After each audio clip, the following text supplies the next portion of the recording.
Yos nakama, selamat datang di Lifestyle Anime. One Piece volume ke-100 sudah rilis di negeri Tante Ozawa berada pada 3 September lalu. Bersamaan dengan manga volume rilis, maka SBS One Piece volume 100 pun bisa kita nikmati bersama. Bagi kalian nakama OPR yang masih seumur jagung, kolom SBS merupakan sesi tanya jawab antara Oda dan para penggemar manga One Piece yang dimuat dalam setiap manga volume. Pertanyaan pertama datang dari Ilham. Dia meminta Oda Sensei untuk menggambarkan sosok Tante Robin pada umur 40 dan 60 tahun. Oke, siap Gan. Oda menggambarkan dua timeline berbeda pada Robin di usia 40 tahun dan 60 tahun. Jika hidup Robin berjalan dengan baik, maka penampilannya akan seperti pada gambar di layar. Robin dalam usia 40 tahun dia berkata, pasti ini sangat menyenangkan, seperti masa muda dulu. Kemudian Robin pada usia 69 tahun, dia berkata, mau bergabung denganku untuk menginvestigasi sesuatu? Kemudian jika hidup Robin berjalan buruk, maka Robin akan terlihat pada gambar. Di umur 40 tahun, Robin berkata, buku milikku, aku akan membuangnya semua. Lalu di usia 69 tahun, Robin belangsak akan berkata, hai bocil, seberapa besar kau menginginkan hal bodoh seperti itu? Pertanyaan kedua datang dari Kurniawan. Dia bertanya mengenai Ulti dan Pejuan. Apakah mereka benar-benar saudara kandung atau hanya sedang bermain kakak-kakaan saja?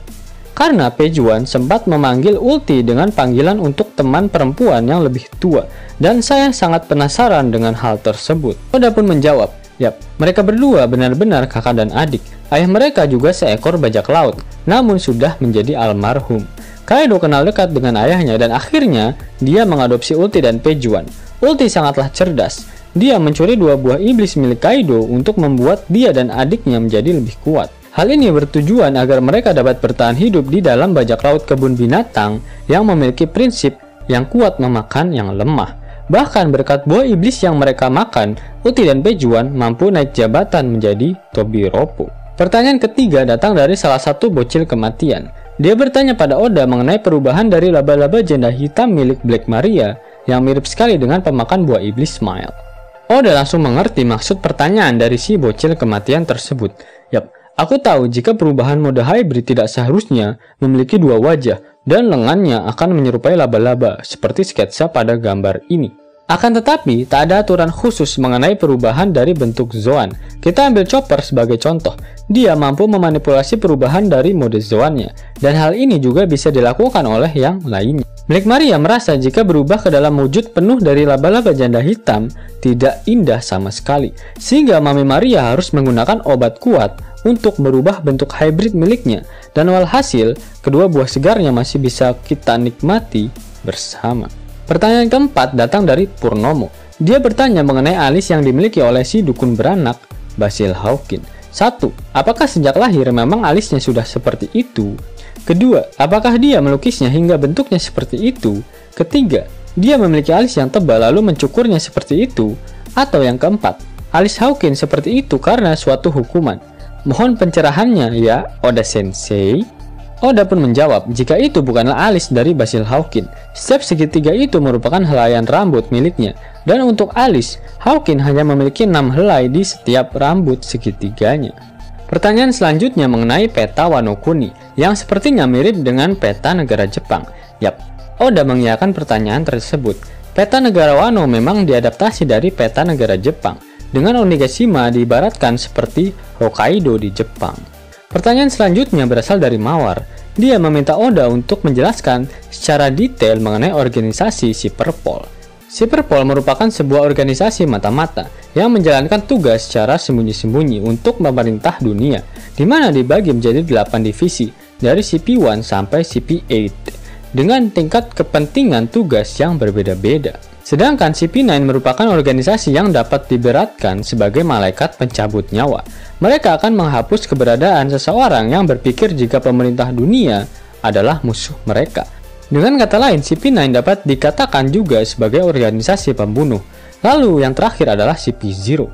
CP0 adalah pelindung dari para Tenryubito, atau dengan kata lain mereka adalah organisasi terkuat milik pemerintah dunia.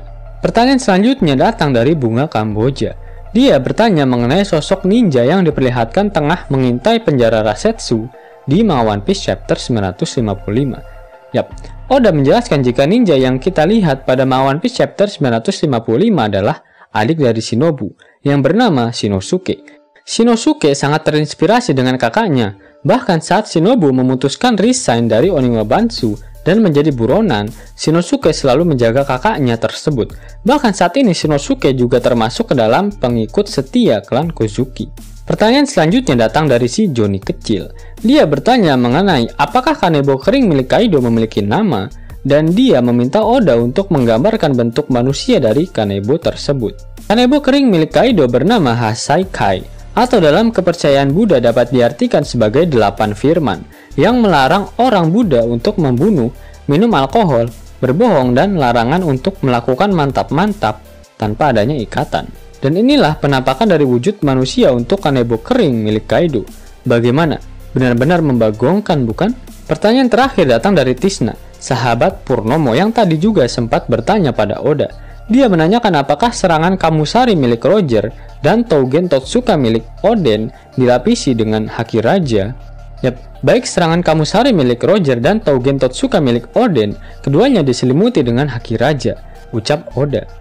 Nah, pantas saja Kozuki Oden langsung mencerotkan banyak darah hanya dengan satu kali serangan Kamusari milik Goldie Roger. Dan itulah alasan mengapa Kaido bisa mendapatkan tato permanen dari serangan Tougen Totsuka milik Kozuki Oden. Selain itu, hal ini juga menjadi alasan mengapa serangan Tougen Totsuka dari Kinemon, Denjiro, Asura Doji, dan Inuarasu secara bersamaan tak dapat melukai Kaido. Yap, sudah jelas meskipun keempat samurai pengikut setia Oden itu sudah menggunakan teknik yang sama persis dengan Oden, bahkan katana mereka juga dilapisi dengan armamen daki. Namun satu hal yang menjadi perbedaan mutlak adalah mereka tak melapisi serangannya dengan Haki Raja, yang mengakibatkan mereka tak mampu melukai Kaido. Bahkan membuka bekas luka yang diukir oleh Oden pun mereka tak sanggup. Yap, secara tidak langsung Oda memberikan kepada kita clue cara untuk mengalahkan Kaido, yaitu dengan serangan yang dilapisi dengan Advance Housoko Haki. Luffy saat ini sudah mampu menguasai Advance Housoko Haki, di mana Luffy pun sudah kembali bertarung melawan Kaido bersama dengan Yamete dan Momonosuke. Apakah ini artinya Oda sudah bisa membuat plot cerita untuk Luffy dapat mengalahkan Kaido?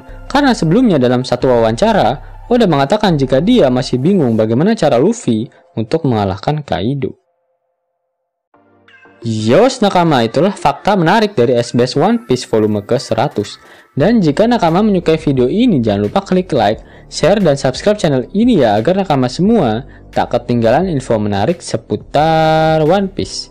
Arigato.